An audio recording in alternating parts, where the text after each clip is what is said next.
Aavak, you also have a loop in the top bridge.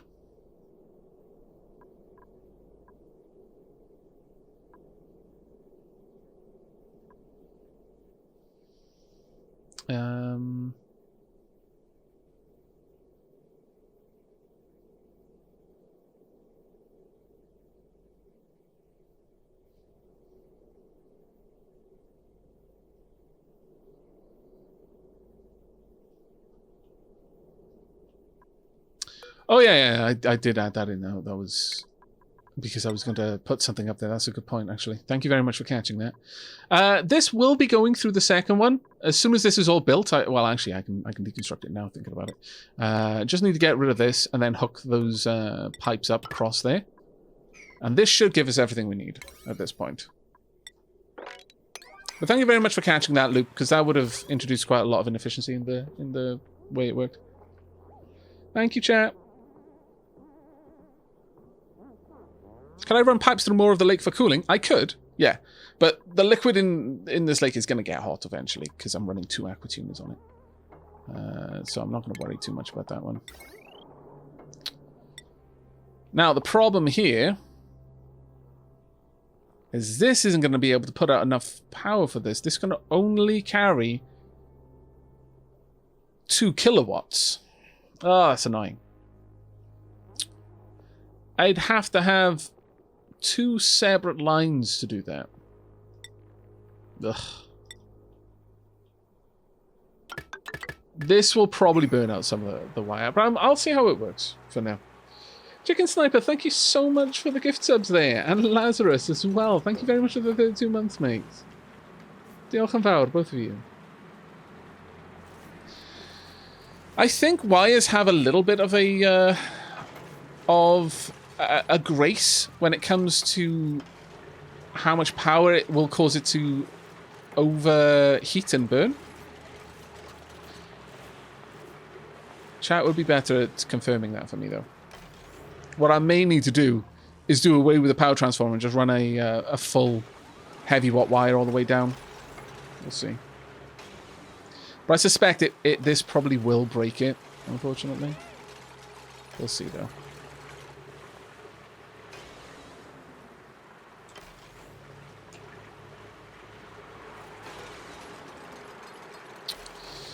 So I want it to be above...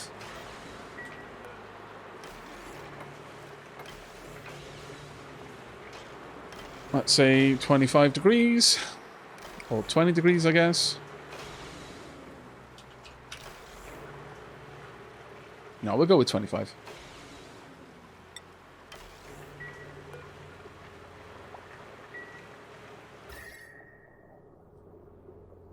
Right, let's have a look at this. It's coming through at 25, it's going out at 11. But when this dumps anything into it, it might be very hot, at which point it would go through both of them.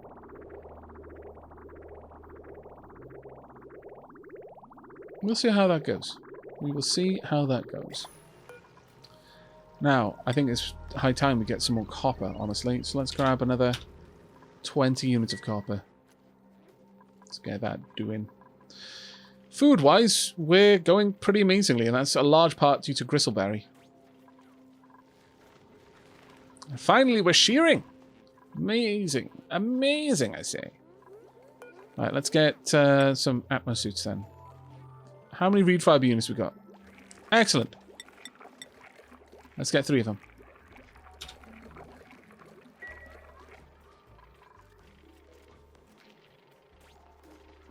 I think your aqua tuner is running out of power. It shouldn't be running out of power.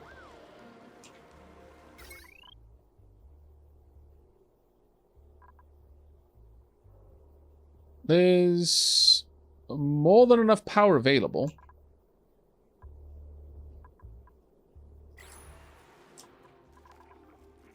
At least that one would assume so. Actually, 2... yeah, you know what? Yeah, you're right. This is not even close. This is able to put out enough power to run 1 of them. But only 1.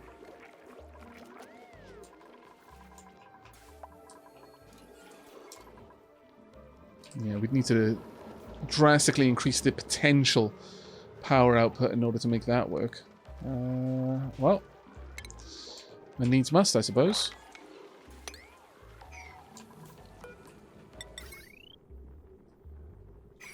Eventually we'll be able to do that. I'll just have to wait for a little bit. To this end, though, may as well have this running. Oh. Should I put in a second battery? You know what? I think I will. Again, it's not like I'm lacking the power now to do that, so let's get you in place. Let's get 2 of these in place.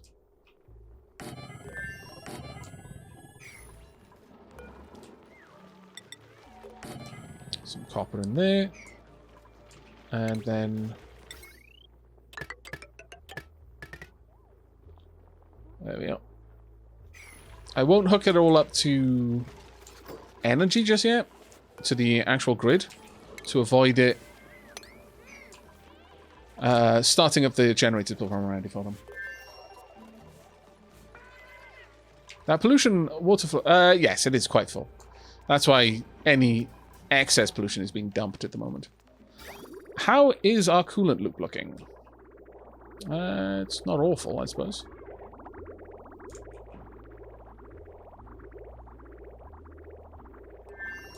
And while this is sat there, it's actually soaking up even more of the heat, so that's not a bad thing. There we go. The overall temperature in there is 23 degrees. Overall temperature in here is 22. It's starting to look very nice indeed.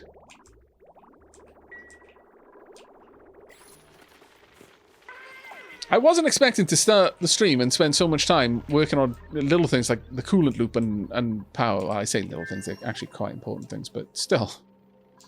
It's kind of taking me by surprise. Expecting to have more suits ready by now. Alright, okay, well, now that we are producing suits, time for me to start preparing for using them. Please.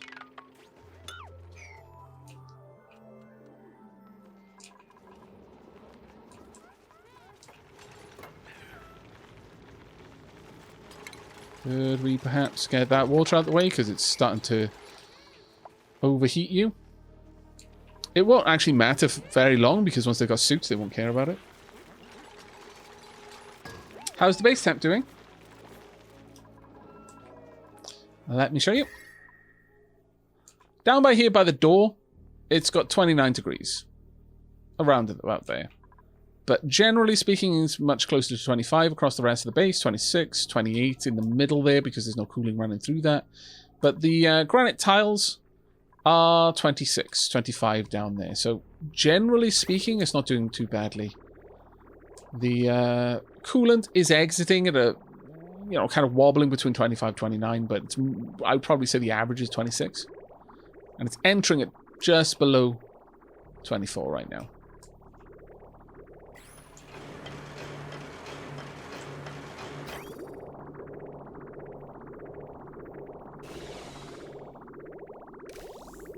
Yeah, they are running out of power, unfortunately, because I just don't have enough power to bring to the system right now. That will be fixed soon. There we go.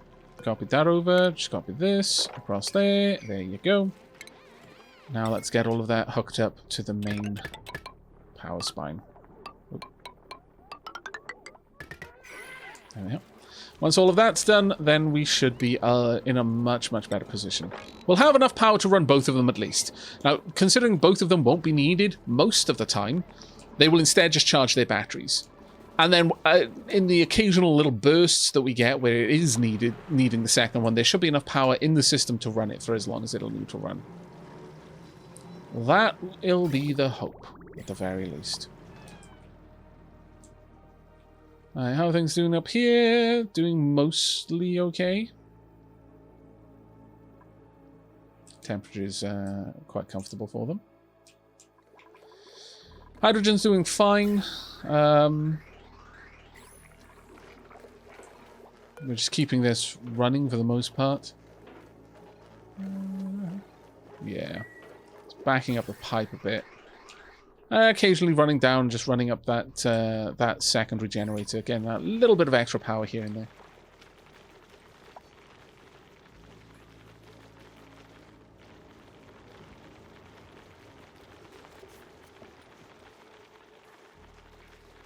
Aavak, what about checking the water temp closer to the container? Which container are you referring to, Tiersman?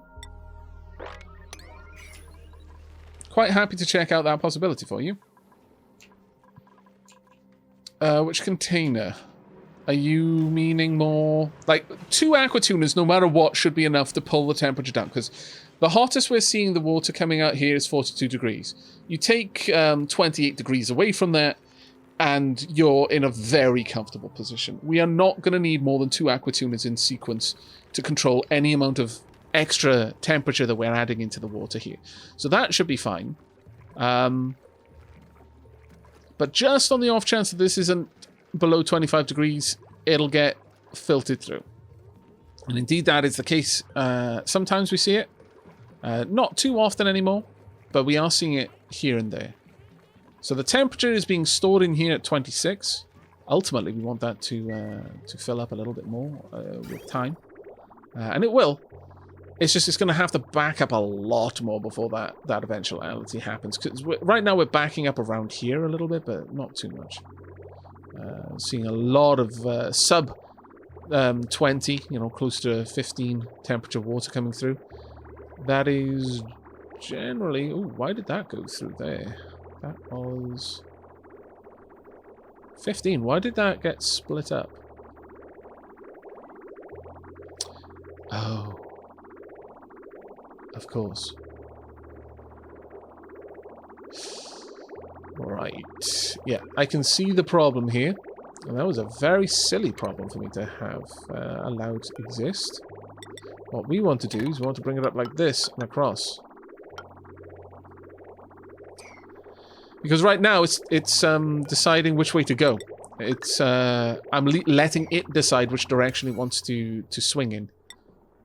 But what I wanted to do is for it to have no option, but to try and go through here. So the only thing preventing it is if it's too hot. That's a messy loop, but I didn't design it with that loop in mind. And again, this is part of the problem. Is I'm doing a lot of this on the fly, and that means that the designs are a little bit. Bleh.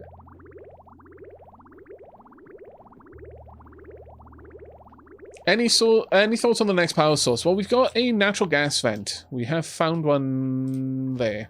So we're probably going to hook up into that one fairly soon, because that will also have the benefit of adding a little bit of extra pea water for us.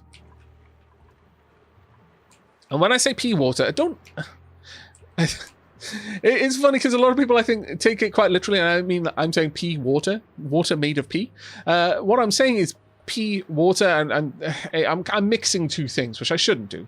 But pea as in pea dot water, polluted water. PH2O, PO2.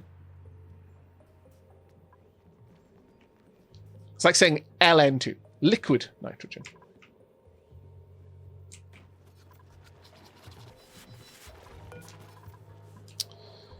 Right. Now, you know what I think? You know what I think? Do you know what I think, chat?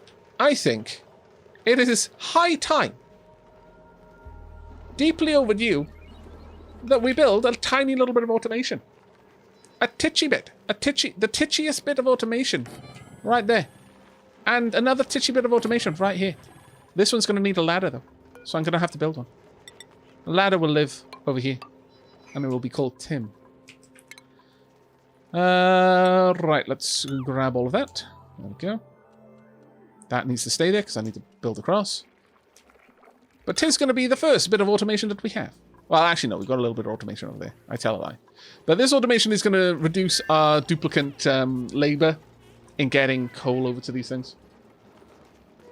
Hi, Tim. Kid of Burden, I love the fact that you greeted Tim. Well done. That is super extra dapper. Please, everyone in chat, put plenty of dapper emotes in chat for Kid of Burden, because that was truly, truly marvelous. Well done. That was wonder lovely. And Karen, thank you very much for, or Charon, or Charon. I always ask that same question. I'm sure you've answered it like 8,000 times by now. I do apologize that my brain is so inefficient at storing letters. and pronunciations and such things to do with words rather than numbers. Nevertheless, thank you very much for the sub.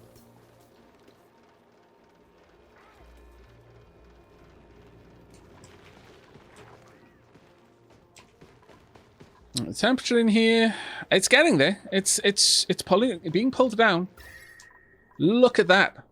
Now this is why I run the pipes through tiles, by the way. Is because the tile is very dense. Now it takes a while for it to warm or cool. Granite will warm or cool a little bit faster. It's not got very much specific heat capacity. It's got quite a decent amount of thermal conductivity. These are two things that you like. Again, for those who haven't been around in the early parts of the stream where I've been explaining this, the two characteristics for transferring heat is specific heat capacity. That is to say, how much heat energy, or let's just say energy, because it's effectively the same thing. How much energy is required to change 1 gram of this material by 1 degree Celsius. Or Kelvin, if you particularly want. I mean, they're the same unit of measure, they're just offset. Thermal conductivity is how well energy transfers from this to something else. Now, that it's not as simple of a product. I mean, specific heat capacity is a nice encapsulated thing about this thing. It only affects this thing, and to this thing, it's the only thing that it interacts with. That's fine. Thermal conductivity, it's between two things. So, let's say you had something with a thermal conductivity of 4 and something with a thermal conductivity of 2. Heat could only move between these two things at the speed of 2. I mean, just think of it in terms of speed. I mean, that's it's not quite the speed of 2 means nothing. It's such an arbitrary way of expressing it. But think of it like that. It'll move between two mediums at the lowest of the two mediums. So it doesn't matter if you had like copper, which has got a like refined copper, got a very high thermal conductivity, and a lump of stone.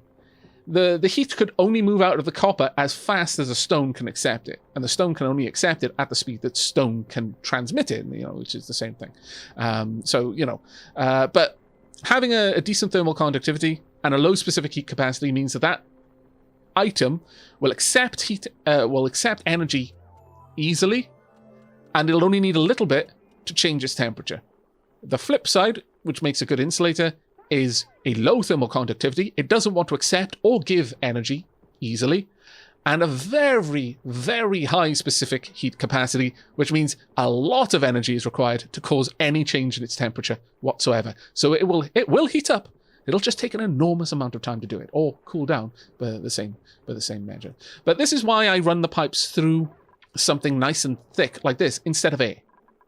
Because whilst this will take longer, in most cases, to heat up, especially if the air was hydrogen, for example, which is quite as a gas is quite happy to transfer heat energy. Because this is massive amounts, it's like a huge mass. It's 200 kilos, whereas here it's 200 grams. That heat, you could heat that 200 grams up quite a lot, but it's not going to make much of a difference against something else. Whereas if I can cool this 200 kilos down to the temperature I want, it's going to be able to push a lot of energy in or out of the air.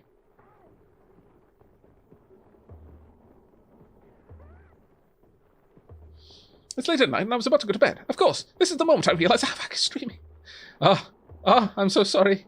Glo, I understand this, truly. I am as much a victim of people streaming interesting things when I'm about to try and sleep as the next person. So I do deeply sympathize.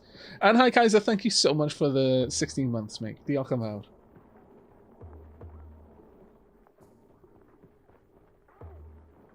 Got the baby playing with Pop-Up. I have no idea what Pop-Up is. Husband is still asleep on the floor. Well, if that isn't a picture of parenthood, I don't know what else is, really. It's like, yeah, the baby's playing with the game. One of its parents is literally just dead asleep on the floor. Probably just clapped like a sim. Head down, backside up in the air, just kind of crumpled where they were stood. They just reached their limit and it's like sleep time now. Brain overrode everything else. It's like, nope, sleep time now. Also, another picture of parenthood is parents who are literally, like, there's no more energy left in them. They're actually in energy debt. somehow, from the ether, they're claiming energy because they've not eaten enough calories to actually power their muscles at this point. But the sound of a baby crying, whether it's theirs or not, and suddenly they're wide awake and in like alert mode. Well, that's the other side of parenthood. It's like their brain just like completely overriding physics because it's like, nope, this is much more important than, I don't know, actually, you know, laws of thermodynamics and conservation of energy and all that nonsense. No! Wake up now! Pop-up grandfather. Aha! Right. Playing with Pop-up. For me, it would be Tadki.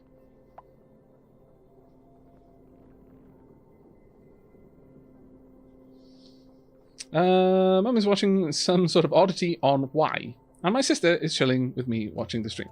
Full house echoing with baby giggles. Hope all of you are in just as good a place. Oh, that's a lovely thing to say, Sophia Dragon.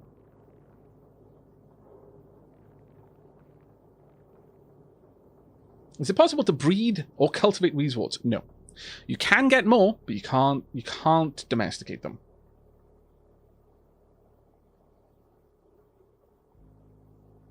They are 100% something you find on the map that's already there, or you get from space missions. But you can't domesticate them, which is a shame, because they are actually animals. I would love a weezewort ranch. For those of you who didn't know. Pop. The weezewort is best known for its ability to alter the temperature of its surrounding environment, directly absorbing heat energy to maintain its bodily process. This environmental management also serves to enact a type of self-induced hibernation, slowing the weezewort's metabolism to require less nutrients over long periods of time. Deceptive in appearance, this member of the Cnidaria phylum is in fact an animal, not a plant. Weezewort cells contain no chloroplasts, vacuoles or cell walls, and are incapable of photosynthesis. Instead, the weezewort respires in a recently developed method similar to amphibians, using its membranous skin for cutaneous respiration. The amount of people that I know who have played like stupid amounts of hundreds and thousands of hours of this, and then I've seen on stream just come across this and be like, oh my god, they're animals? It's actually quite amusing. Yes, printing pod can make them. I don't usually include the printing pod in things because the printing pod can actually make anything. I don't think there's a single thing it can't produce. Well, a single item, anyway, that it can't produce. There may be a couple of rare ones. It's possible that it can't produce things like... I've never seen it make any like seeds for gas grass or gassy moose. So it might be some of the very, very rare ultra end game space items, but even then, it might just be that they're so rare that it I haven't ever seen it happen, rather than it can't, which would be interesting. Right, now that this is set up, I can go donk like that, and over here I'll go donk like that. I need to get... that's annoying, actually.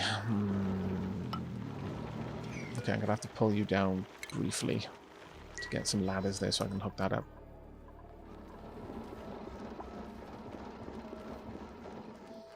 Thank you very much, Trenton, and to Raven's Path. Thank you both for the subs there.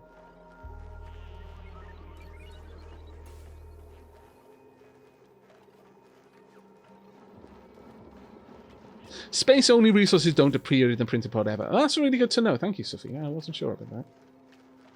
I wouldn't have put it past the devs to have made it possible, but be an incredibly low chance. Right, now that we've got that, we can get rid of those. And as soon as we get this in place, then the auto sweeper will start loading coal up wherever it needs to be.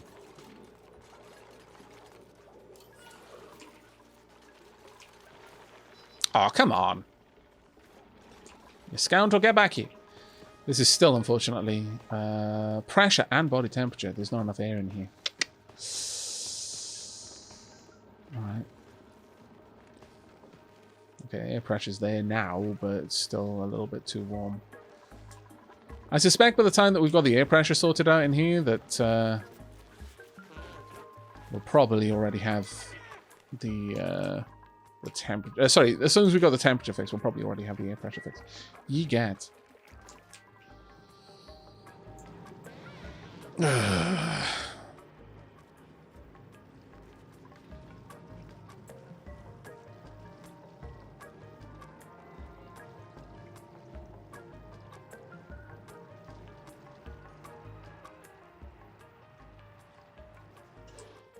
I mean, technically speaking, I don't actually care. Because once I've got things set up properly... Well, I do care around here, because by the time it gets here, it's just flooding into the base. Again, I might actually have to set up a little airlock. I don't know. You know what? I think we are going to set up a tiny little airlock. It's going to be the ultra laziest airlock you can possibly make. Let's go and find the duplicant checkpoint. Now, I believe this will stop them from moving in this direction unless it's got the correct kind of signal. Now, the trick with making an airlock, don't use more space than necessary. I want this here and this over here to stop them from moving through. I'm going to drop this down to a very low priority. I just want them there so I can see it. We'll have 2 pumps. Now, effectively... the moment there's any gas in here, the pumps are going to be trying to dump it back outside. It's not going to care where the gas came from. It's just going to try and push it to the outside. And these will both lock, will prevent any progress through them until this area is empty of gas. Now, the best airlock is one where you can't get in there either, because the issue here is if for like 5 people, one after the other, after the other, all try and get back in the base, they're all going to be stuck there as more and more gas gets pumped in, which is a pain in the bum.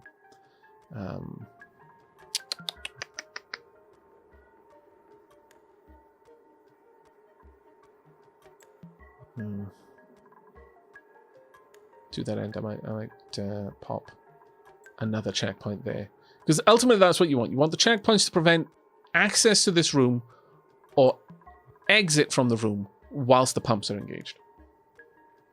Oh yeah, this is why people use water locks in real life too. They don't use them quite as often because actually designing an airlock is not complicated. It's just made more complicated in this because for me to have a circuit to run the logic requires like enough room that I could fit like 10 dupes into it, whereas in real life you could build a circuit to run this on a PCB the size of my hand. It's that simple. It's really not difficult logic. It's ultra simple logic. But it's the way you wire this in the game. It's like redstone in Minecraft. You require like kilometers of space to make a computer because you can't print a circuit on a small scale. Yeah, probably a lot smaller because the logic is super duper easy. Because all we need is a gas element sensor. No, we want an atmos sensor. There we go. That up here. Then we would want 2 gas pumps. Or one there, or one there. If this detects any atmosphere, turns on the pumps, shuts down both of these. So it's basically a knot on this. That's all. If there is any atmosphere detected at all, run the pumps, shut down access to this room. That's all you need. You may actually sacrifice one bit of cladding. Actually, you know what? I could probably have it built there, thinking about it. Now, I forget how much these cost in terms of power. Very, very low. Very low. Right, I want these to be ultra low priority for now. I want that to be gone. Deconstruct this. I want another one over here. Up there. Now, it does mean that I'm going to have to replace that door. Unfortunately, we need a mechanized airlock for this one. So I want them to close and open super fast to allow the least amount of gas into this controlled environment as possible.